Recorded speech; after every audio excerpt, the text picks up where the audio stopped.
Welcome to WNL Sports Weekly. I'm Jeremy Franklin. This week we'll speak with baseball coach Jeff Stickley, men's tennis coach David Detwiler, and baseball captain Jonathan Stutts.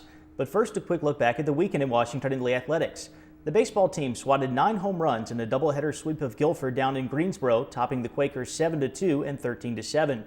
Men's lacrosse opened up ODAC play with a 13-9 victory over Randolph-Macon, while the women topped Virginia Wesleyan 14-4. The men's and women's track and field teams each finished in 4th place at the Lynchburg Open, highlighted by Janie Fugate's school record finish in the 400-meter hurdles.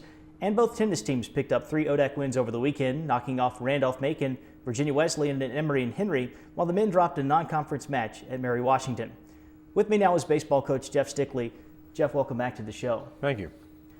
WNL had been slumping a bit at the plate, but then you had the 9 home runs against Guilford in the 2 games of the doubleheader. You scored 10 runs against Earlham on Tuesday. How have you been able to break out of that slump at the plate? Well, truthfully, a lot of it, some of it at Guilford, they play a small park and the wind was gusting out. But we're putting together better at bats. We've worked at it a lot, and if you look at it, the week before we went to Guilford, or the week before that, we didn't play at all because of weather.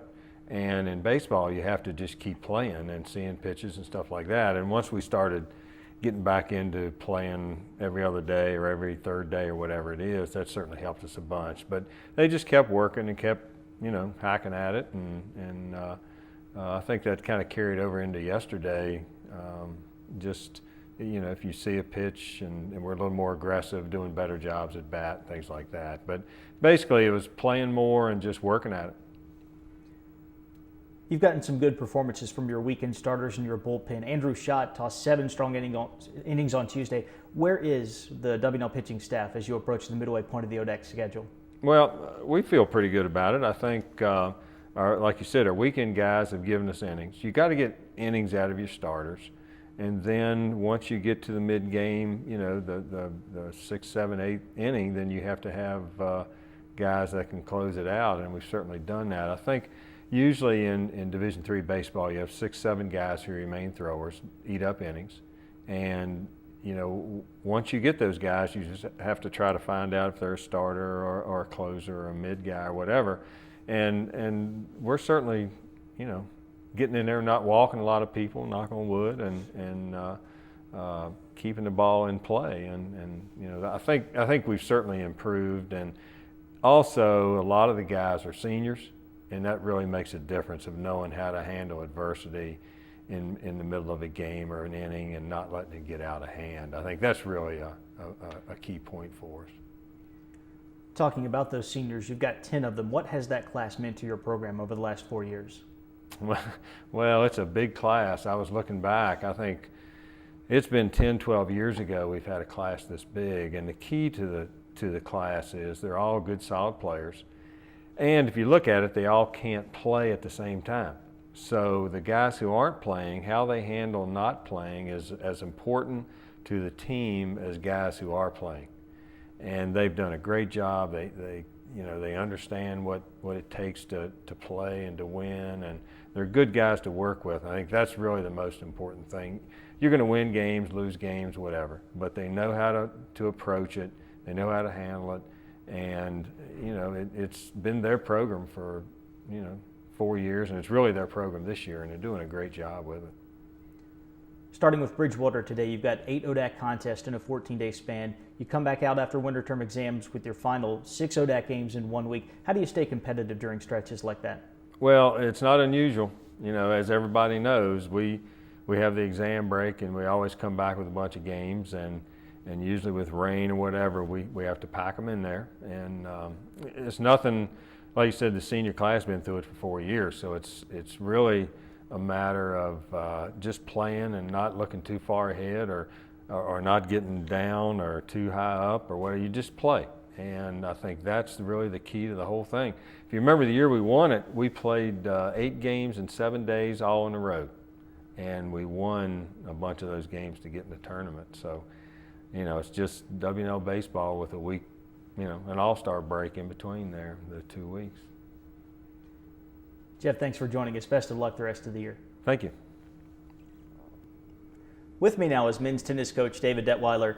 David, welcome back to the show. Thank you, Jeremy. It's a pleasure to be here.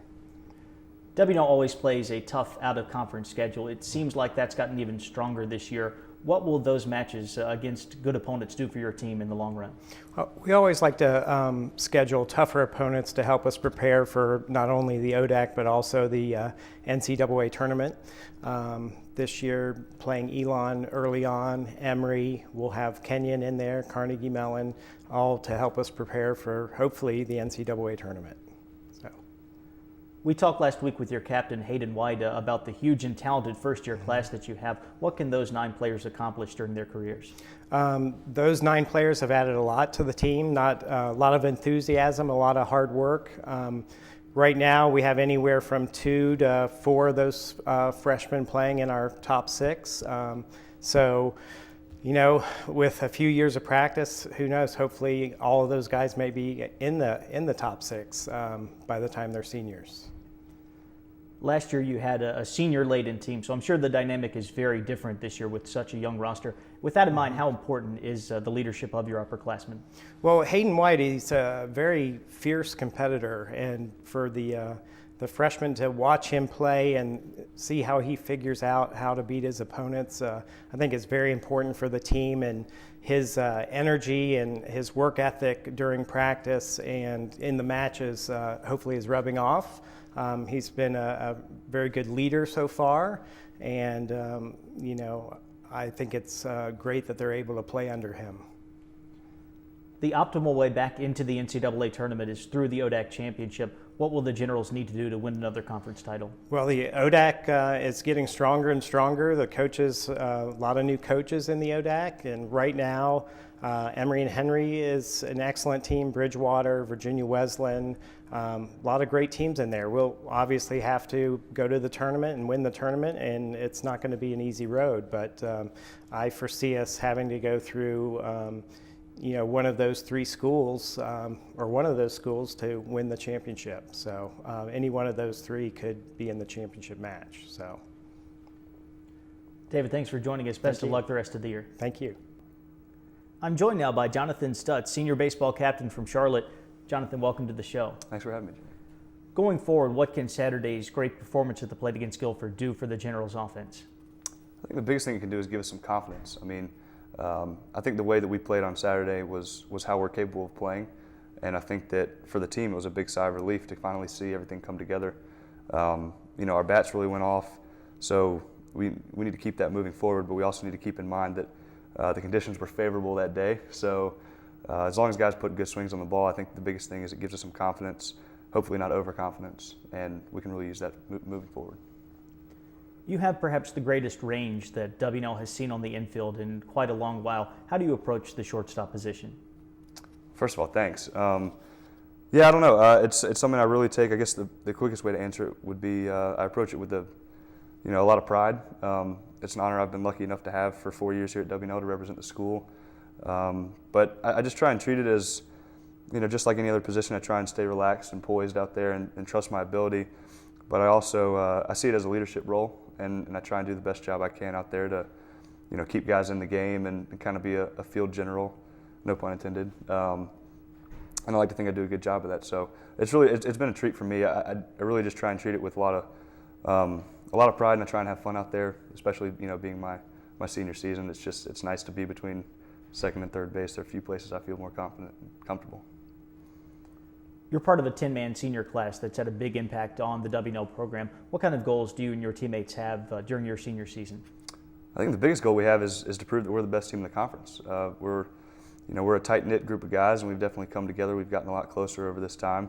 But we're set out to prove to people that we can really play. And you know, aside from coming together as a team, I think it would be big for us to get the program back to where we were, I think, the year before we came as ODAC champions. So that's our ultimate goal, and beyond that, we'll see. WNL will be teaming up with the Susan G. Komen Breast Cancer Foundation for this Saturday's doubleheader against Roanoke College. Tell us about what's going on this weekend and also about how the Generals got involved there. Yeah, I mean, we're really excited about it. So to start things off, there's going to be a tailgate at the Liberty Hall Ruins. It's going to start I think it starts at 10:30, and it's going to run until about 1:30. Our first game of the doubleheader is at noon, and then the second game will be around 3 o'clock afterwards. We just, it was something that I kind of had the idea of doing. We've done a few fundraisers in the past. I did one my sophomore year for the Jimmy V Foundation, and this is something that strikes a chord with a lot of people out there. So it's a good way for us to get some support and do it for the right reasons. So I think we've teamed up with Blue Lab Brewery. They're going to provide some beer at the tailgate. The school has sanctioned the tailgate, so it'll be open to all the fraternities and sororities out there. Anybody who wants to come and help us out, wear a little pink.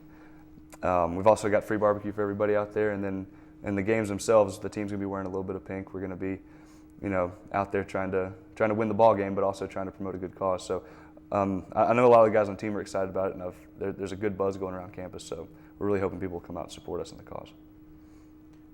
Jonathan, thanks for joining us here. Best of luck the rest of the year. Absolutely. Thanks for having me. It's time now for a look at the upcoming weekend. The men's swimming team will be in Shenandoah, Texas this week for the NCAA Division III Championships, which run through Saturday. The track and field teams host the W&L Carnival this weekend, while men's golf visits Camp Lejeune, North Carolina for the Marine Corps Intercollegiate Tournament. Women's tennis will travel to Atlanta this weekend for the Fab 5 tournament. The Generals open up play against Tufts on Friday morning, and they'll face Sewanee on Saturday. Meanwhile, women's lacrosse heads up to D.C. to meet Catholic. Back in Lexington, men's tennis prepares for ODAC matches against Shenandoah and Hampton-Sydney. Baseball plays host to Roanoke for a conference doubleheader, and men's lacrosse faces off against Guilford at the turf field. Women's golf will compete in the Randolph-Macon Invitational on Saturday and Sunday, and women's tennis wraps up Fab 5 action against second-ranked Amherst on Sunday morning. For W&L Sports Weekly, I'm Jeremy Franklin. Thanks for watching.